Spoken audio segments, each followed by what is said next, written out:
Cops of Reddit, what is the most suspicious thing you have ever caught somebody doing for a legitimate reason? Patrolling a military housing neighborhood, I had noticed a suspicious van parked around the area over the past few nights, always in a different spot, but I could never catch it coming or going. So around the fifth night of this, I hide my car and wait. Sure enough, the van rolls through. I waited a few minutes before following, turned the corner and light up three guys rummaging through all the trash cans left on the street. Turns out they were part of CID, think NCIS, the show but army version. They suspected someone in the area was cooking meth and were going through the garbage cans to find discarded ingredients. I only found this out after getting chewed out after they called my supervisors. I still don't feel bad, no one told me. Found a guy parked behind the middle school around 5:30 a.m. on a weekday morning during the school's winter break, so no one should be there. He didn't have much of an excuse as to why he was there, but nothing else was out of place.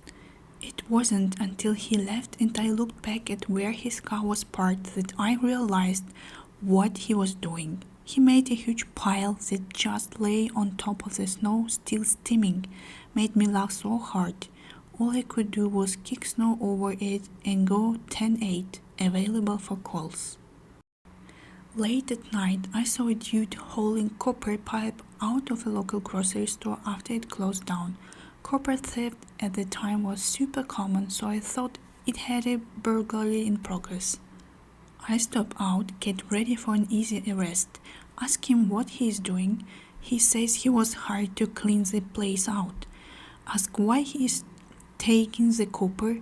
The owner told him that his payment was for the copper piping. Since it wasn't going to be a grocery store after, they didn't need it. I didn't buy it for a minute. Bullshit detector was screaming at this point. So I find the owner in our records, call him, and for real. Dude was hired to clean the place out and was paid in copper pipe. That was their agreement.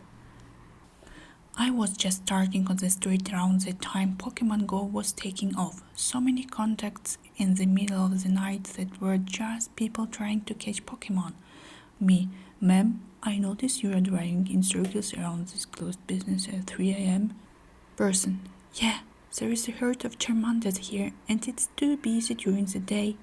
Me, oh, thanks for letting me know. Pulls out phone and opens Go. One night I was coming home from a friend's house. It was late in the night and their house was known for a bit of partying, and this was a relatively rural area, so cops didn't have much to do. I hadn't been drinking or anything that night and there wasn't a party, so as I'm driving home down the windy back roads, I hit a skunk. Well, I didn't hit it, it went right under my car and I heard a bit of a noise. I keep driving, but after 5 or 6 minutes my AC starts pumping out the worst smell you have ever smelled. I know it's a skunk. I'm only like 10 minutes from home, so I try to stick it out. I roll down the windows and kinda stick my head out. It's not working. The smell is overwhelming. Now I have to vomit. I pull over, put my hazards on, and start puking on the side of the road. After a minute or so, a cop pulls up and puts his lights on. I'm still vomiting. He gets out and sees this mid-20s dude with tattoos and a nose ring puking. As he is walking towards me, he starts saying, well, looks like maybe someone had a bit too much to drink, Tony. Oh, Jesus Christ, what the f... As he is walking by my car, he can smell the skunk. He starts dry heaving and pukes a little bit, while through my vomiting I'm saying I hit the skunk, I think it's stuck in the undercarriage. We both kinda just backed off until we could talk again, and then he helped me poke the skunk off the bottom of my car while we both dry heaved using the extendable stick. Then once it was off, he just kinda nodded and was like, oh, good luck, kid, and got in his car. We both seemed pretty embarrassed.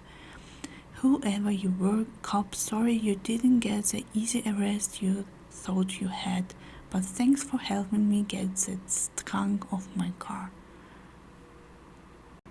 My dad told me about a time back in the 80s. My father was sitting in his cruiser around the corner from a bar. A car drives by, spurring a little with exhaust coming from the tailpipe, signifying a recently started vehicle. Pulls the guy over, smells alcohol on the driver, while also noticing a large stuff in the back seat. He has the driver step out, then inquires about the stuff. The driver tells my dad, I'm a black belt in Kung Fu. I use it in class. So my father, unconvinced, asks him to demonstrate his proficiency with the stuff, while proving his sobriety in a sort of impromptu field sobriety test.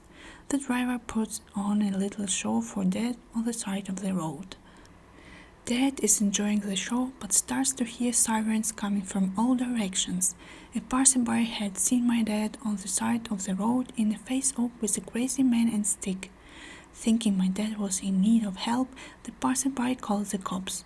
Apparently, my dad had been so roped up in the show he had not heard the radio calls for him, so dispatch sent all available units to his rescue. Passerby thought my dad was getting ass kicked by a ninja. 3 a.m. on a weeknight, and I pull up behind the car at the light. The light is green and the car is stopped, but the starter is on. The light turns red, so I wait behind him. Light turns green again, and this dude isn't moving, so my partner and I quietly exit our vehicle and approach his. He was completely passed out, asleep, with the car in a drive. We woke him up and talked to him to make sure he wasn't drunk, and he was just tired because his wife had a baby a few days ago and needed him to run to the store for something. That newborn sleep deprivation is real. I am an officer with the Portuguese National Republican Guard, similar to the French gendarmes. We are generally responsible for policing rural, low-population areas, though we do also take on some military expeditionary roles, like our peacekeeping presence. The point is, if you live in rural Portugal, we are the ones who are going to come when you need help or have trouble. About 2 years ago, there was a murder. An old man was stabbed and bled out in his kitchen, and the wife came home to find him lying dead on the counter.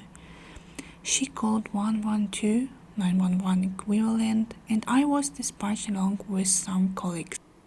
Paramedics confirmed the death on site, but we didn't want to move the body before the judiciary police could have a look and do forensics. Not only that, but the old lady wasn't doing so good with the shock, so after about 20 minutes of her hyperventilating, we got her in the ambulance and paramedics took her to the hospital. That means my colleague and I were left guarding the body and trying to keep things as we found them, while still looking around for evidence. About an hour later, we hear a truck arrive. My colleague goes up from the basement where we were, but I stay longer to have a better look around. Come back up 10 minutes later to find the body gone. I look outside and see two guys shoving it into the back of a nondescript refrigerated truck. I come out running and yelling with my gun out, thinking the murderer was back and trying to cover their tracks.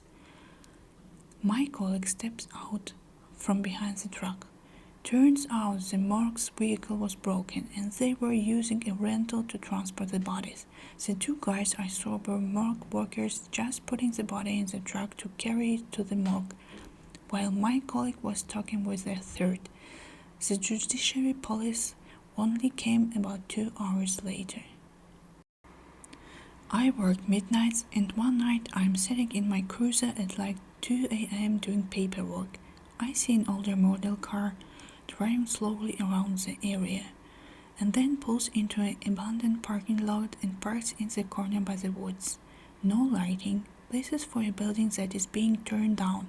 This is not normal, so I will look into it. I pull up to him and get out. How are you doing? I asked. What's going on in this parking lot tonight? He's got bags full of something in his backseat, and he's alone. He's an older guy, and he seems a little off. He tells me, "I'm here to feed the cats." I think to myself that this is a bullshit answer and attempt to call his bluff. "Oak, where are the..." Then, like 40 cats come running out of the woods. The guy asks, "May I?" I say, sure." He gets out of the car and starts feeding the cats dry food from his bags. The coolest thing I can describe it was the scene in Ace Ventura where his pets all come out of hiding. That was the last story in this video. Hear you in the next one. Keep your common sense. Bye.